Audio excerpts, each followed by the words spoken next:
कोलाबाट छिमेकीको phone आएको छ। छिमेकीको अनि किन तिमी चाहिँ बोल न।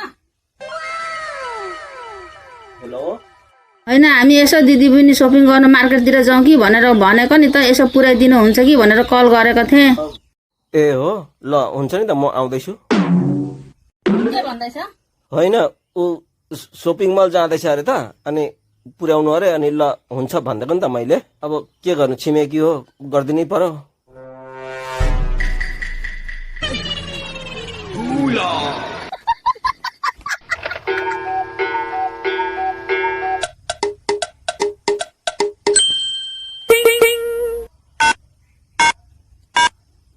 म रेडी भएँ अब आउनु होइन।